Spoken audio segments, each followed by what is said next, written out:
Persona 5 is the 5th installment in the Persona series, which is a spin-off of the Megami Tensei franchise. While most of the Megami Tensei games focus on alignments and making choices, leading you down different paths, the modern Persona games 3 to 5 offer a school simulator. This led to the modern Persona games being popular to both teenage audiences and adults who wish to experience something akin to school again. A good chunk of the modern games is filled with text, making it feel like a visual novel with combat. While the modern Persona games offer some nice features like the social link system, it does not work well with the main story. This is because the characters, especially the main cast, do not change in the main story when changes occur in the social link. This led to some contradictory writing. For example, a character improves and develops in the social link system, but then they ignore that change in the main story. When I went into this game, I was interested in whether it still held the same problems as 3 and 4.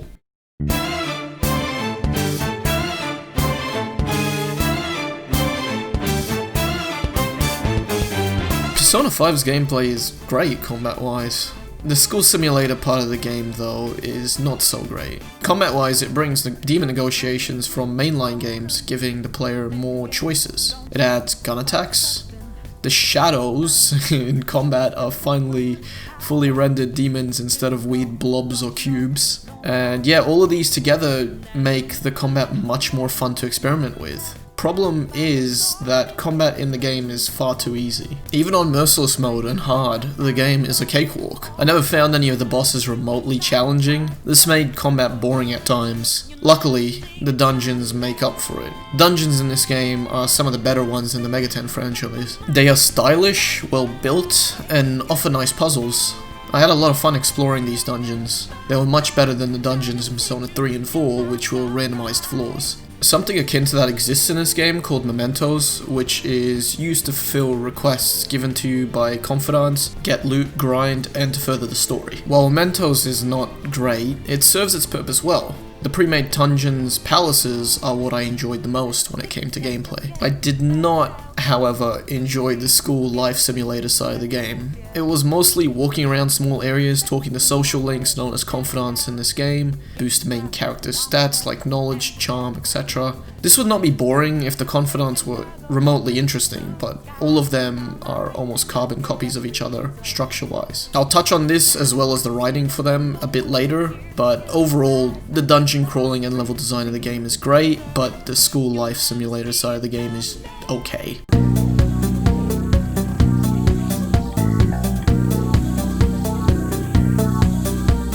The graphics of Persona 5 is not very impressive. This probably has to do with Atlus developing it for PS3 before releasing it on both PS3 and PS4. It still does not look bad and works well with the art. Where the game shines, though, is its art direction. While I prefer the art style of Kazuma Kaneko any day, the character designs by Shigenori Soejima are still great. Soejima started working on the Persona series from the 3rd game onwards. He has continued to create great looking characters. He started to show his true talent with Catherine and this game. The best part of the art direction has to do with the menus, buttons, and overall style of the game in general. They all flow smoothly and are stylish to the point of addiction. Sometimes I would just mess around with the menus because of how pleasing they were to look at.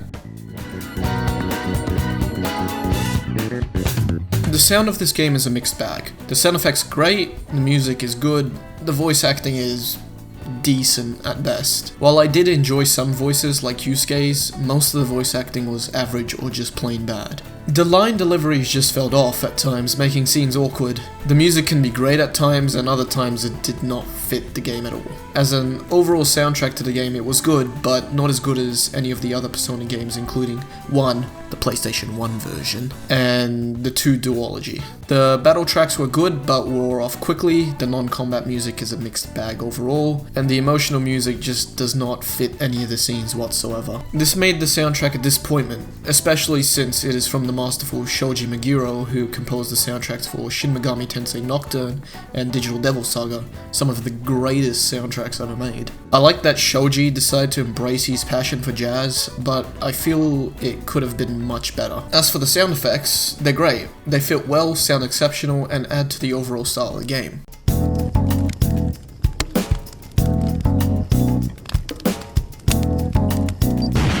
The writing in this game is what I have the most problems with. The story revolves around the silent protagonist that you make dialogue choices for, and a cast of characters making up a group called the Phantom Thieves. They go inside the metaverse to change people's hearts. When I first played this game and experienced up to the end of the first palace, I was enjoying the story. While having problems scattered about, it was still great up to that point. The character introductions for Ryuji and An were good, and Kamoshida was a great villain. He was hateable, cocky, and had valid motives. His palace worked well with his overall character and was satisfying to clear. The problem lies within the rest of the game's writing. Every villain after Kamoshida were just cartoonishly evil and were laughably dumb writing-wise. The same can be said for most of the cast in the game. Makoto is just plain boring, Ryuji is a typical BFF character, Futaba's okay, Haru barely has a character, An is decent, and Morgana is just plain annoying. These characters were just anime stereotypes to me, and I would mostly be fine with it if they developed and changed from being stereotypical throughout the game. But nope, it is the same deal I've seen in the hundreds of anime I've watched. Yusuke is the only main character I enjoyed. While he is similar to what I just explained, he is also awkward in a funny way and has an enjoyable confidant line. The only other confidants I enjoyed were Kawakami and Sojiro. Even still, all confidant lines had the same problem. They were all repetitive in structure. You talk to them and they do not trust you much, they start to trust you more, problems arise, that has to do with an outside character sabotaging them in a way. You almost always go to mementos to change said outside character's hearts, and they become close to you. Every single confidant, every single one of them. They all had that structure except the ones that auto-advance. This was very annoying to me and made some confidants feel like a drag because I felt like I'm going through the same thing over and over and over again. Because of this formula, it also made the characters very predictable in how they're going to develop. Another problem with the confidant system is that it does not work well with the main story like 3 or 4, but to an even greater degree. This more so has to do with the main cast. They do not change in the main story according to their confidant line, making for some jarring moments in the game. They could have fixed this by having extra dialogue in the main story that reflects what confidant level you are on with them. While it would take more work, it would be well worth it, in the end making the writing flow smoother. The character I had the most problems with was Akechi. He was just so underutilized that it hurts. He had the potential to be a good character, but he was used for other purposes that were horrible writing decisions. This made him my least favorite character tied with Morgana in this game. One of the biggest problems I had with the main story was how undeserved the final villain twist was. It was all built up to an underwhelming and overused twist in writing, making for an uninteresting final few hours.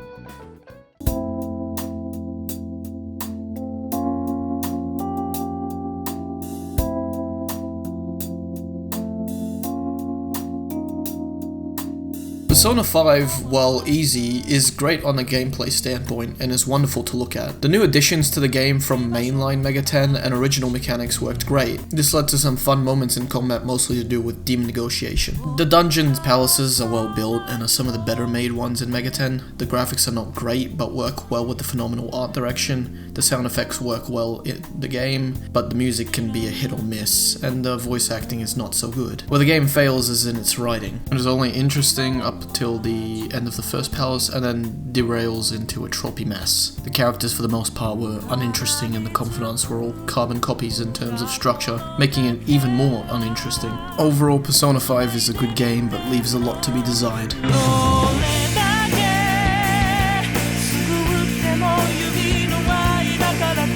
Thank you for watching.